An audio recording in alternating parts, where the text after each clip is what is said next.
Okay, so we are back, and today I am breaking down. Wow, my microphone is loud in my ears for some reason. I have a whole new setup. I got a brand new computer, so I am trying to figure out everything once again. I'm teaching myself how to use the internet and technology. But speaking of people teaching themselves, we had Misfits number 12, and a lot of the influencer boxers on this card were not massive names, but the event was pretty cool. I have to say, this was a dope event, and I want to break the whole thing down. We had knockouts we rarely get on these cards, as well as ridiculous stipulations, and of course, the mystery opponent. This was influencer boxing at its most influencery. It was good, but there's always room to improve. What do I mean? The breakdown.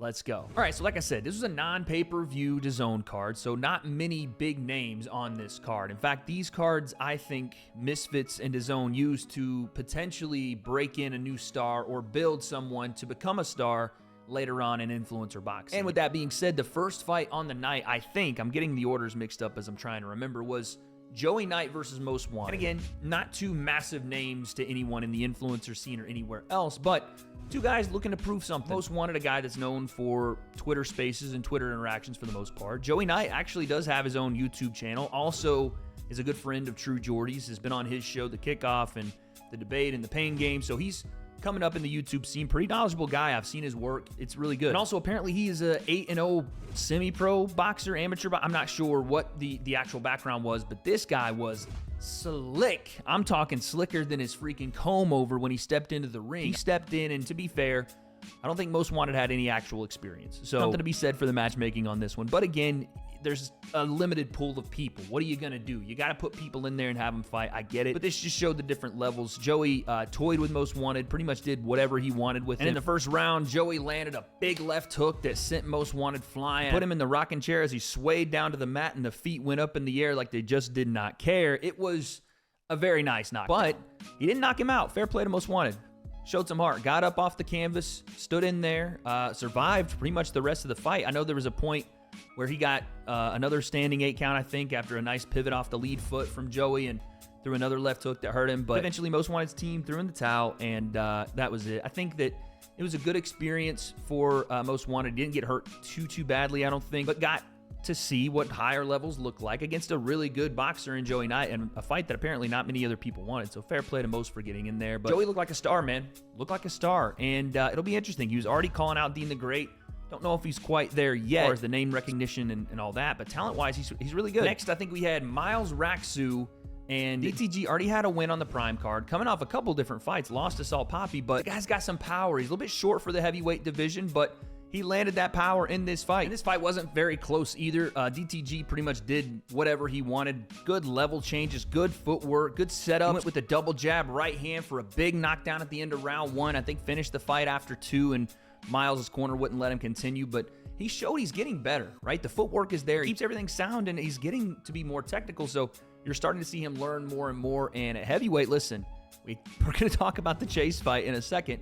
You have Tempo Arts there, so potential matchups out the wazoo for these guys. And I think heavyweight's becoming a fun division because some big-time power there, and guys are getting better. So after that, we had, I think, again, I might have got those backwards, but after that, we had Ben Williams versus Fez Batista, Mr. Rah-Rah. But the man loves Lady Gaga, and he's got a dope message. You know, he's obviously going through a lot in his life and pulled himself out of a dark place, and because of that, has dedicated his life to trying to help others do it. It's a great message, and by the way, the guy promoted super well for this fight. You know, I don't know that it was necessarily very effective, but he did try his best to get people involved. He was on some news station, I think. So he did a great job. And then you have Ben Williams on the other side. And listen, Ben has got superstar written all over him. He's got the look. He can box. He's got the mentality to want to go in there and inflict damage on people, right? He's not just looking to be a clean boxer. He wants to hurt people. And that in this scene, with the combination of having some technical ability, is not something you see very often. But Ben went into this fight looking to steamroll Fez Batista, but that wasn't the case, man. Fez stayed around, and he was able to handle a lot of pressure. He was able to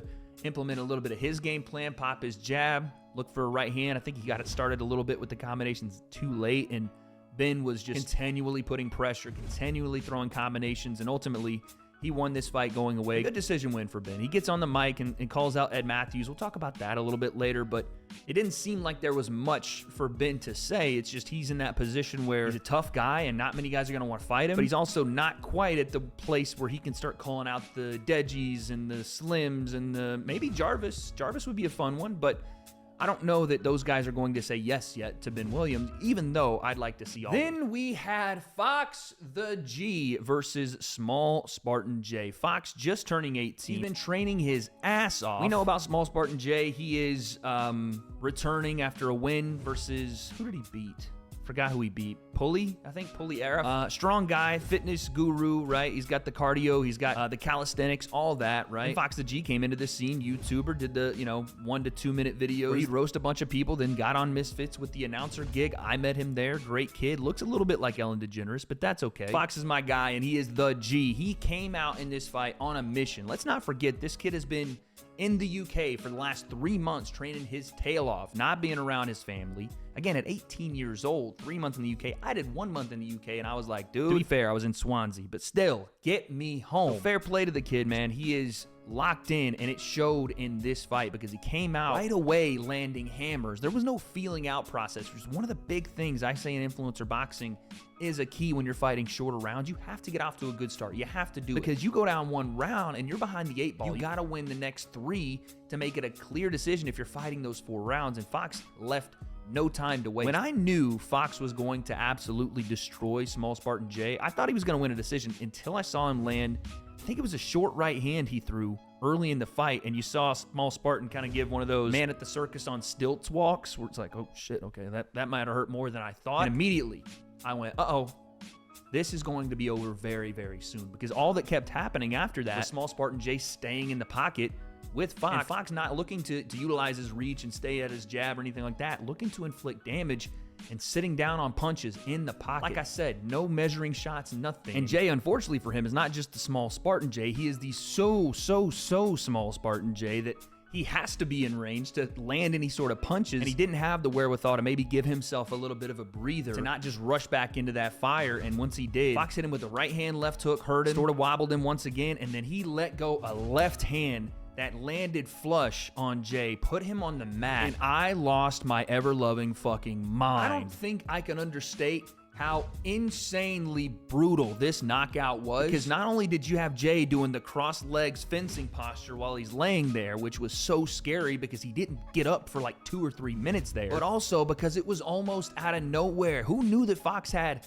that kind of power at his weight class? Again, the size difference was a bit of a big deal there, but still, watching Fox do that is fucking crazy. I will put it up there as far as just the viciousness of it, not necessarily the skill it took to do what he did because of the different levels that we're talking about here, but I will put it right up there with Jake's knockout of Tyron Woodley, where he left him flat on his face. Those two, maybe I'm missing one, but I think those two are the two that, when I watch knockouts back in the influencer scene, I think are the most scary I've ever seen, because we've had guys get knocked out, right? We've had guys hit the canvas, not be able to get up and answer the count, or get wobbled on the feet and referee comes in, waves it off. When you knock a motherfucker dead and his pulse stops for a sec, or his brain shuts down and the body's trying to go into freaking F12 mode and reboot, that shit right there is different. And that's what I know about Fox the G right now. He is different. And I'm telling you right now, I'm not going to spend too much time on this because we have more to get to in the video, but if we don't ever get a Fox the G versus Fred Talks Fighting fight, I'm going to be so disappointed. Because it's not just that Fox wants that fight. Fred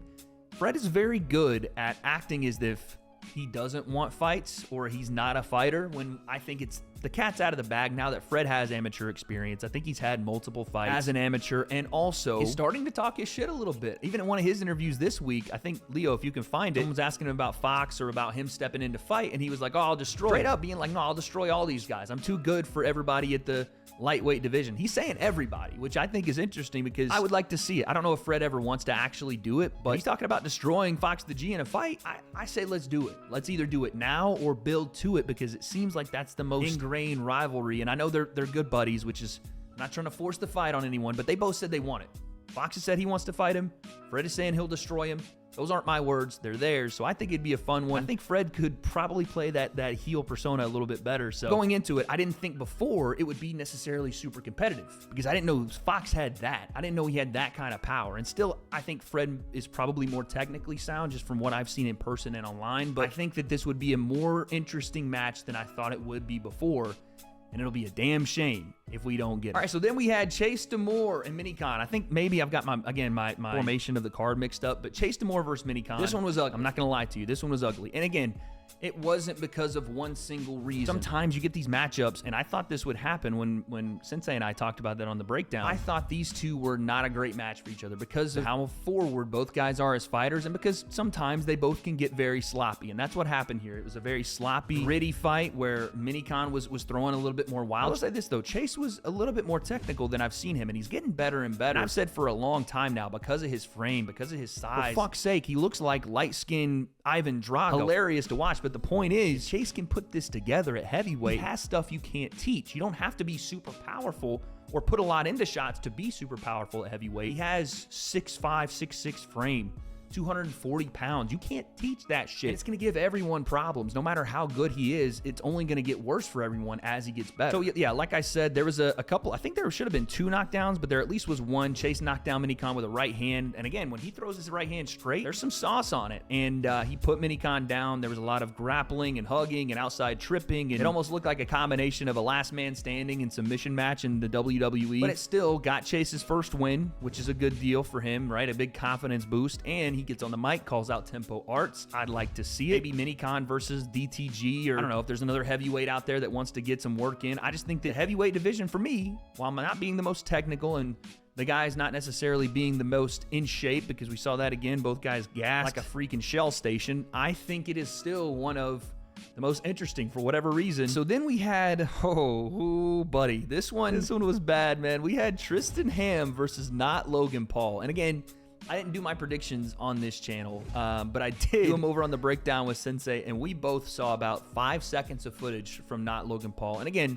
fair play to the guy for coming in and getting an opportunity, spreading his message and doing whatever it is that he does. But this was going to be an early fucking knockout. I knew it from the moment I saw any footage of not Logan Paul, and I've been keeping an eye on Tristan Ham, not because he keeps calling himself the Haminator, because that might be the worst nickname I've ever heard. He had the hammer right there. Just call yourself the Hammer. It's Ham and the ER. Come on, it goes together perfect. Ham will leave you in the ER.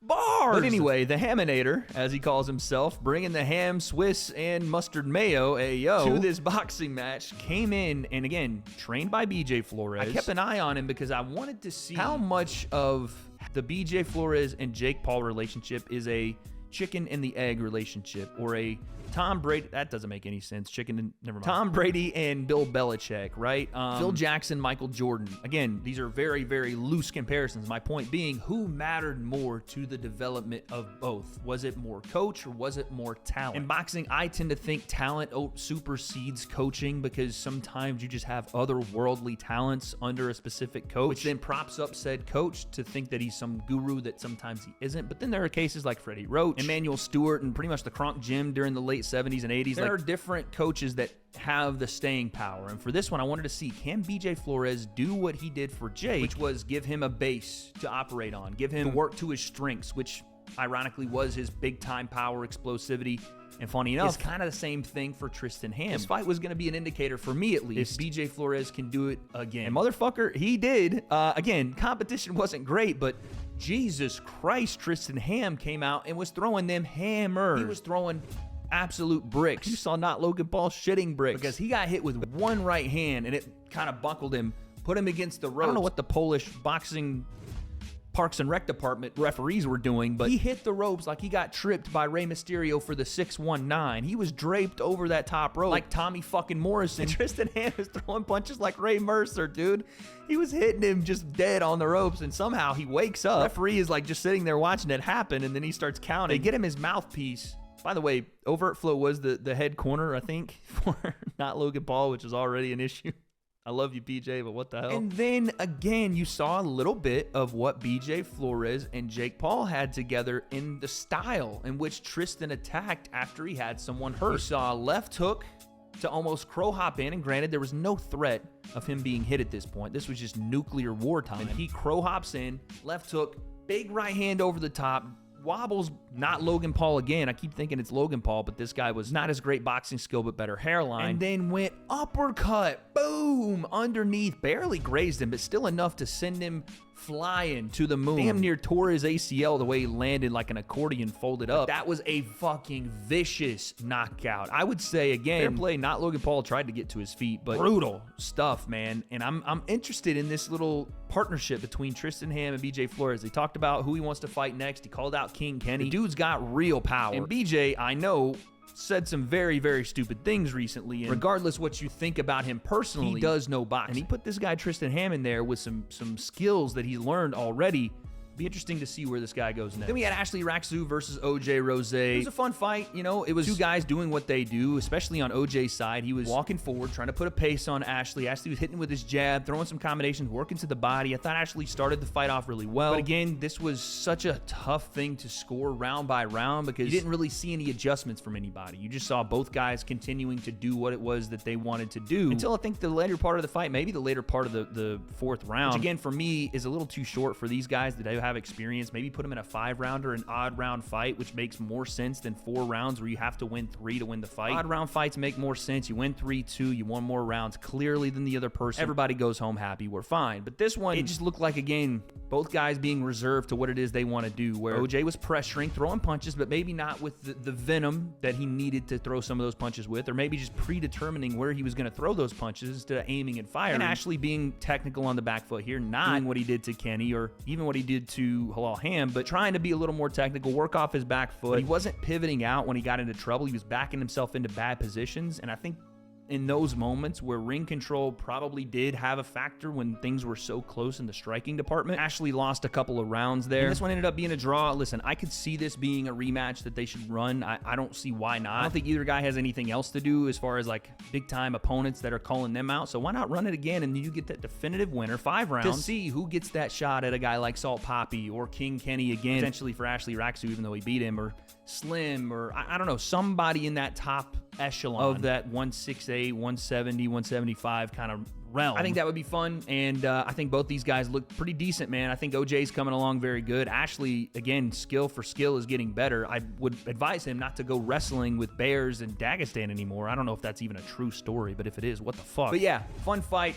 I say run it back. Then we had AJ Bunker versus Elbrook, aka number 2. This, again, I had a feeling was going to be one-way traffic. I think Sensei and I both picked Elbrook. I want to say Sensei picked her by knockout, but I don't think anybody expected this kind of knockout. And to be fair, we maybe probably should, because if you go through El's career, she's rocked every opponent she's fought outside of that Danielka girl, who, by the way, was a freaking skyscraper compared to Elle. She's fighting back toward her weight class, which I don't know. She kept calling it 56 kg. I think that's probably like 120-something pounds. But they had already done this fight before when both were super inexperienced, and Elle won that one. And AJ, now the champion of some division in Misfits, wanted to run it back. Fair play to AJ for getting in there. There was not a lot of girls that want to fight Elbrook. And again, especially not at her weight class. Astrid's apparently gone from Misfits now, so that's not happening. I don't know if there was anybody else for Elle. Elle was even saying she was probably going to retire if she lost this fight. But dude, she did not lose it. She damn near took AJ Bunker's chin off her face. It wasn't anything super different that we saw from Elle or AJ. It was just when they kept colliding and they kept exchanging in the pocket, you knew Elle had a fucking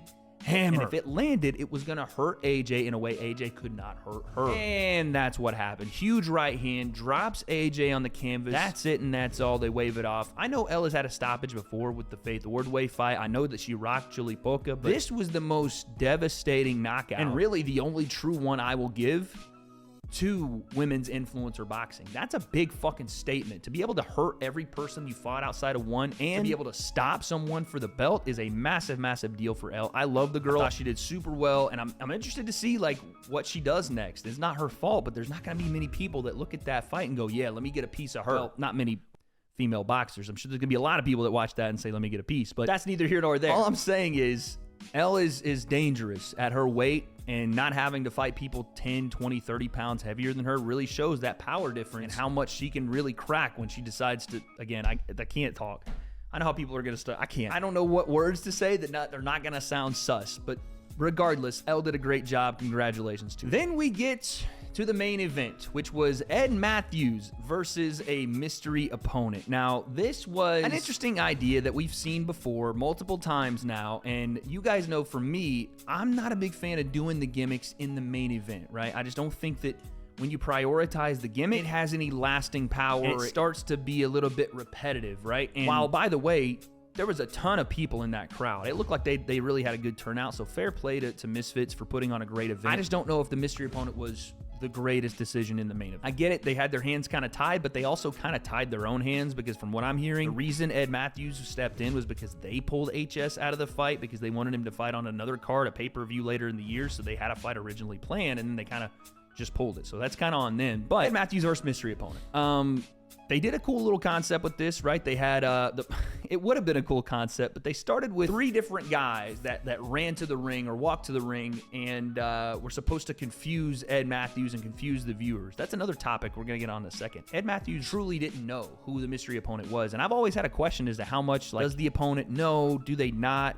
But we'll talk about it in a second. And like I said, it would have been a cool concept, but the first person that comes out is Genty. Of course is not going to fight Ed because he's like 30 pounds heavier, and also runs to the ring like a kid doing cosplay of his favorite WWE wrestler. He had face paint on like the Ultimate Warrior, knee and elbow pads on like he just bought a scooter, and he was doing like a Goomba from the Mario series walk down to the ring. Scoot, kind of half speed down to the ring, and it just looks so fucking stupid. And I get it, I know that Misfits is trying to do the character thing and really work as an entertainment medium, and following the WWE's footsteps is one thing, but just flat out doing the WWE thing there, it didn't make a lot of sense. But then you had B-Dave come out, and to be fair, you know, he's been in one of these before as a mystery opponent, so this was interesting, you know, like, okay, maybe B-Dave stepped up and got a fight with Jarvis, and maybe they're rewarding him with being the mystery opponent or something, but still wasn't B-Dave. And honestly, now looking back on it, that probably would have been the more fun fight. But then Swarms comes out, which I felt at that point, no shot they're going to give Swarms that immediate rematch after Ed sent him to the moon. But funny enough, Swarms got in Ed's face and Ed called him a pussy. So again, I'm starting to question if Ed even knew what the fuck was happening. And then the lights go down and the Undertaker gong hits. This time, no mystery. It's Pineda, and he comes out with the mariachi and the whole deal. And this was interesting because, again, Pineda is the go-to ripcord pull when you need a gimmick, when you need a pop from the crowd. And to be fair, I think the crowd did pop for the Undertaker theme, right? So they got what they wanted there. But I didn't understand putting him in this position versus Ed because of what potentially can happen if Pineda beats him. Where do you go from there, right? Like, where do you go for Ed? And where do you go with Pineda? We'll talk about that more in a second. But Pineda gets to the ring, they start the fight, and Ed comes out like a fucking bat out of hell, like what you knew he was going to do. Ed is a guy that took this on a couple of weeks' notice, probably didn't train at all for it, outside of like one video with HS Tiki-Taki. I was talking with Sensei about this, and he made a good point. He goes, Ed doesn't have great reactions to being hit. And that's something we talk about a lot in influencer boxing, and learning to be able to protect yourself without having so many of the turns where your back is to your opponent, or the high guard where you're just standing there and getting just teed off on, right? Like being intelligent defensively and learning how to transition from that to offense. And for Ed, that's just not very existent right now. It's a very much, you know, okay, you're hitting me, I'm going to cover up and kind of turn, and hopefully you don't hurt me too much, and then I'm going to go like a fucking bat out of hell and go crazy. I think there was even a point where Ed put some combinations together, hit Pineda against the ropes, and Pineda just kind of falls to the ground. It wasn't a situation where Ed like grabbed him and threw him or he tripped. It also wasn't counted as a knockdown. Again, the refereeing was very weird tonight. Anyway, that wasn't counted, but Pineda didn't look super hurt, and then he just started throwing straight punches. And while Pineda's not the greatest boxer in the world, he still is trained, he still is experienced, more so than Ed, and he still does have some fundamentals, which is his jab right hand, and for a taller guy, for the weight he fights at, that's a problem for most influencers. It is. And he punches Ed and walks him down into, I don't know what happened, but Ed again turns kind of away from the punches, and Pineda, I think just body weight wise, pushes kind of into him with a jab. It hits him, I think, in the back of the head, but again, Ed turning to give him that shot to land, hurts him with that and pushes him again. Just the momentum pushes Ed out of the actual ring, like onto the scores table. He lays there and they wave the fight off. That's it, and that's all. Your main event of Misfits 12 is Ed Matthews chilling on the scores table, unfortunately, after having taken the mystery opponent fight. Now, here's a couple things for me. One, yeah, sure, happy for Pineda that he gets another shot at Misfits, and he's a reoccurring character, but it does kind of bother me that Ed Matthews is a guy that, I mean, listen, Ed took this fight, right? He took this fight. It was up to him. He said yes. But I thought the combination of Ed and HS Tiki Taki was a very interesting dynamic, and I think those two together can really build into something in this scene, tag team or otherwise, right? You just put them on the card and have them as their own little group, whether they're fighting, like I said, in a tag team or they're just fighting different opponents but on the same card. I think that's super fun. And Ed does have a pretty decent name. Even in the Kingpin tournament, he was one of the most widely searched names, him and Blueface. Had a decent enough showing in that fight, although he didn't train. And maybe you can say, you know what, this fight was necessary for Ed as a wake-up call, right? Because he doesn't seem like he trains much, and even though he lost the Blueface fight, he still had enough to save face there. This one was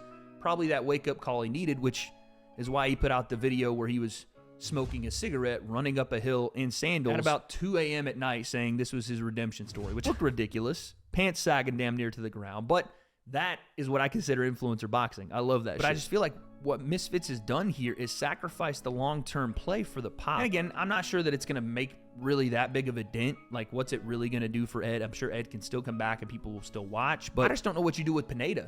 Because now he's beaten Ed, who beat Swarms. You wanted Pineda to fight Swarms in the first place, but now I feel like you kind of have to give him a bigger name. What if you run into the same problem with Pineda that you run into with Anthony Taylor? Where he's beating a lot of the guys that are supposed to be big names in the influencer scene without him being a very big star himself. I don't know if that's necessarily a great thing overall, but again, when Ed says yes and he signs a dotted line, it is what it is. You sign up for that. My question also is this, though, like with the mystery opponent. I remember when I was there at Fight Week, they genuinely, like, no one told me. I think it's either because they knew I would probably not have as genuine a reaction because it's hard to fake those kind of things, but I ended up finding out on fight day. But for the fighters not to know who they're fighting, I know it's what you sign up for, but if the fighter really doesn't know, and it seems like Ed, again, he told Ben Williams in a FaceTime, which is what we were going to refer to earlier. Why Ben Williams is FaceTiming Ed, I don't know. I thought they were going to fight, but I guess they're friends now. Ed said that he saw Pineda's guitars or whatever right before he walked out, so he kind of figured it was Pineda. And also HS Tiki Taki, who was very upset after the fight and did go after my boy Donna. I like Donna. Donna's my guy. I didn't like to see that, but it's, you know, I get it. He's upset. This guy just lost. It's one of those situations where you're saying whatever. But he said in like a post afterward that he thought Ed was going to smoke Pineda. He would have put down $50,000 when he saw that Pineda was going to be the fighter, but it seemed like he saw him the day of the fight. Because if he knew, he would have told Ed, and Ed acted like he didn't know. And again, I could be wrong about this, but I really thought that most of the guys knew who the mystery opponent was, and it was a mystery only usually to the public. Because you get a situation where one guy knows who he's fighting and one guy doesn't. And I know I've said this before about the mystery opponent, but I mean, it's not a, it's a super big disadvantage. Like, Ed walked into that with multiple disadvantages. 14 days, size, reach, experience, and the fact that he had no idea who he was fighting. Fair play to him for doing it. That, again, it doesn't make a lot of sense to me if these guys truly don't know who they're fighting. Which I don't know is the case, but I'm just trying to read context clues, and that's what it seemed like from Ed. So yeah, that's my only real gripe with Misfits 12 is the gimmicks in the main event. Like, if you're gonna, in my opinion, do a gimmick in the main event, it probably needs to be with your biggest names, right? It does need to be with, I think, like your tag team or your fatal four-way thing they try to do does need to be your big names. Like for me, the mystery opponent, it didn't really have any meaning because you almost were like, damn, okay, if Ed gets an experienced guy, he'll lose. If he gets somebody that's not experienced, he'll win. You pick Ed to win because you don't think they'll give him somebody that's way too much for him, but that's what it seemed like happened. So anyway, yeah, that's my only real gripe with Misfits 12. Other than that, like, I saw people saying this online, that it was potentially one of the best non-pay-per-view events, and I kind of have to agree. Like, this was a pretty decent event, not only because it flew under the radar, and this is what happens when you have a smaller event with low expectations. Anything that happens exceeds that, and people are very excited. But there were some great fights, and there were some really great moments. So fair play to them for getting this one done. A great start to the year. They got a bunch of plans coming down the line, stuff about Misfits MMA and pro scene and influencer boxing and Brazil potentially. There's a lot going on. If they can pull some of this stuff off, I'll be pumped for that. I think that's what we all want, is for influencer boxing to be great. So let's hope they can keep that going. But there was a story that came out of this event that had nothing to do with anyone fighting in it that I felt was even more important than anything that I just talked about. And we're going to get to that in my next video because there was an interaction between Slim and KSI. One that I just can't understand and continues to boggle my mind. Quite frankly, pisses me off. Y'all stay tuned for that one. It'll probably come out tomorrow because I just don't know what to think of. Just like I don't know what to think of what happens next in influencer boxing. What do we have coming down the line? All these things, I don't have those answers, but guess we'll find out.